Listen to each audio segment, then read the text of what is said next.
सास बहू की लड़ाई कहानी। अविनाश, तुम कब मेरी बात सुनोगे? आखिर मैं तुम्हारी पत्नी हूं। काव्या ने गुस्से में अविनाश से कहा। अविनाश बिना बोले घर से बाहर निकल गया। अब ऐसा हर दिन होता है। काव्या अपनी सास सुलोचना जी की बहुत इज्जत करती थी, लेकिन सुलोचना जी हमेशा उसे नीचा दिखाने की कोशिश में लगी रहती थी। आज भी वही। काव्या ने सुबह जल्दी उठकर नाश्ता बनाया। अविनाश को सूजी का हलवा बहुत पसंद था, इसलिए उसने नाश्ते के साथ हलवा भी बनाकर सभी को परोस दिया। उसके ससुर रमेश जी ने सुलोचना जी को टोकते हुए कहा, ये क्या फिजूल खर्ची है, सुबह सुबह देसी घी का हलवा। सुलोचना जी ने काव्या को डांटते हुए पूछा, क्यों बहू, ये देसी घी क्या तेरे मायके से आया है? मांजी, वो इन्हें हलवा बहुत पसंद है, इसलिए थोड़ा सा बनाया है।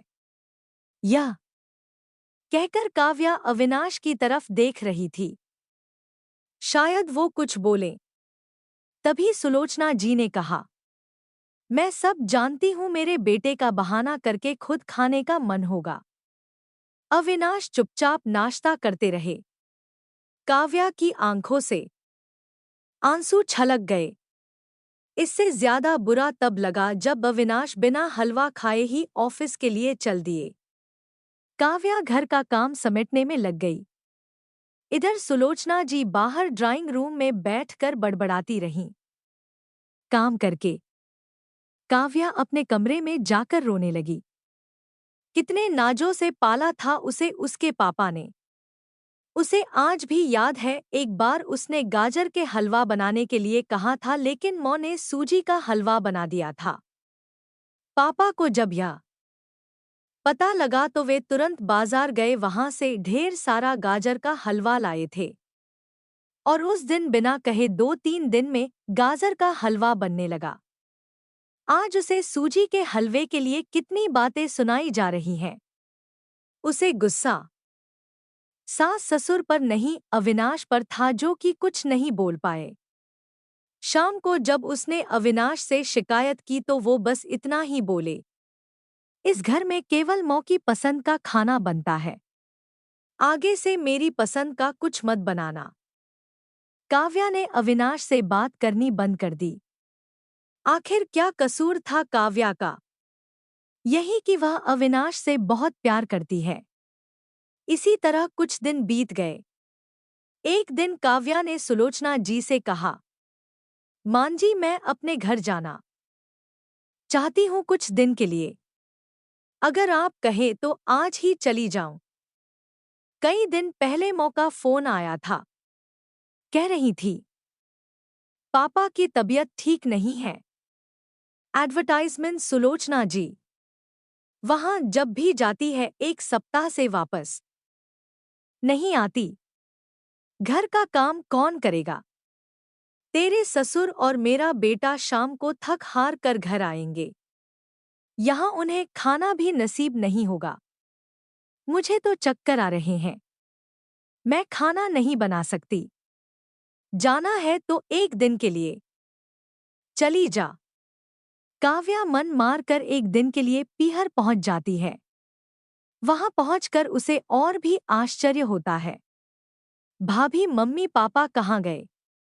काव्या ने घबराकर पूछा। उन दोनों का घर में मन कहाँ लगता है? तीर्थ पर गए हैं, न जाने कब आएंगे। वैसे तुम कितने दिनों के लिए आई हो? क्योंकि मुझे भी अपने पीहर जाना है। संगीता भाभी का यह व्यवहार देखकर काव्या चौंक गई। क्या ये वही भाभी हैं जो उनसे बहुत स्नेह जताती थी? काव्या सोफे पर बैठी सोच रही थी। अच्छा, वो जो भैया ने मकान के पेपर साइन करा लिए थे, मैंने अपना हिस्सा छोड़ दिया था। शायद उसी साइन के लिए मेरे से प्यार जताया जा रहा था। काव्या उठकर खड़ी हो गई। भाभी, मुझे कुछ काम याद आ गया, मैं फिर आऊंगी, कहकर वह तेजी से घर से बाहर निकल गई।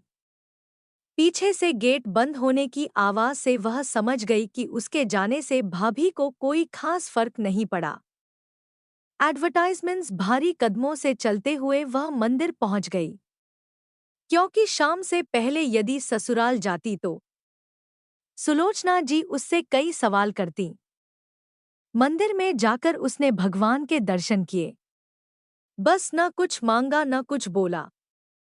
भगवान के चरणों में शीश नवाकर वह बाहर आकर बैठ गई। तभी सामने के पेड़ के नीचे उसे अपने माता पिता बैठे दिखाई दिए। काव्या भागकर उनके पास पहुंची। काव्या को देखकर उसकी मां रोने लगी। बेटी तू यहाँ कैसे? पापा ने पूछा। वो छोड़िए, ये बताइए आप यहाँ कैसे? आप तो तीर्थ यात्रा पर गए थे। काव्या के सब्र का बांध टूट गया, उसकी आंखों से आंसू बह रहे थे। बेटी तेरी भाभी ने तुझसे झूठ बोला है। बिजनेस में पैसा लगाने के लिए तेरे भैया ने मकान अपने नाम करा लिया, मकान के कागज गिरवी रखकर साहूकार से कर्ज ले लिया। उसके बाद हम बोझ बन गए, हमें घर से निकाल दिया।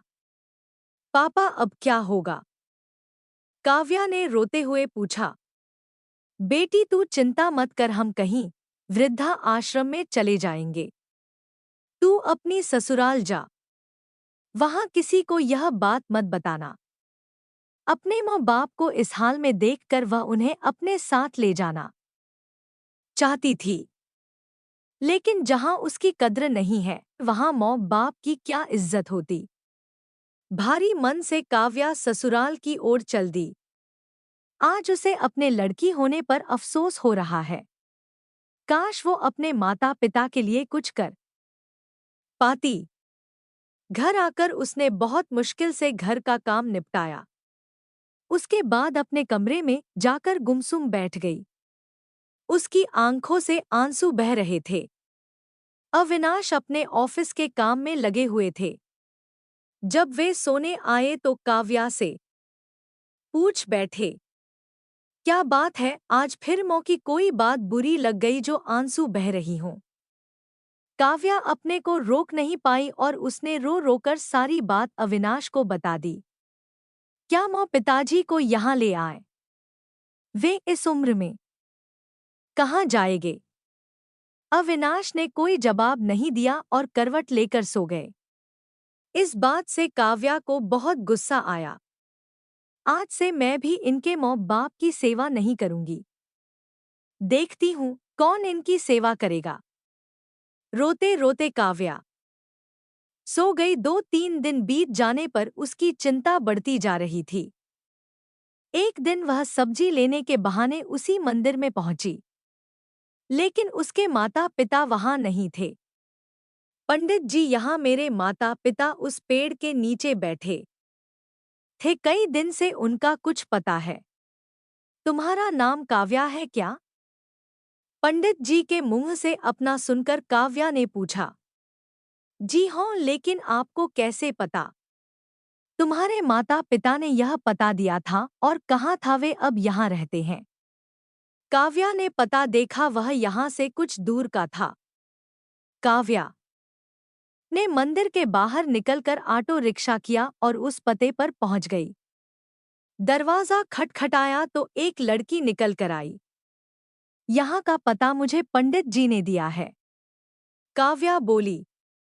आप काव्या दीदी हो? अंदर आ जाओ। काव्या को कुछ समझ नहीं आया। वह अंदर गई तो देखा उसके माता पिता सोफे पर बैठे थे। काव्या उन्हें देखकर रोने लगी। बेटी अब क्यों रो रही है? तेरे कारण हमें यह मकान मिल गया। काव्या आश्चर्य से उनका चेहरा देखने लगी। लेकिन माँ, आप यहाँ कैसे? और ये लड़की कौन है? तब उसकी माँ ने कहा, बेटी तुझे याद है, तेरी शादी के बाद तेरी सास ने 40 लाख की डिमांड की थी। दामाद जी को बिजनेस खोलना था, इसलिए तेरे पिता ने उनकी डिमांड पूरी कर दी थी, जिससे कि तू सुखी रहे। जब तू हमसे मिलकर गई उसके अगले दिन दामाद जी आए।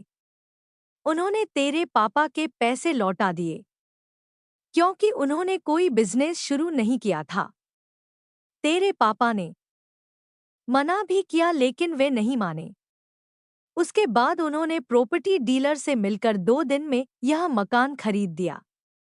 साथ 5 लाख रुपए बच गए। इससे उन्होंने ये लड़की नौकरी पर रखवा दी जो हमारी केयर करेगी।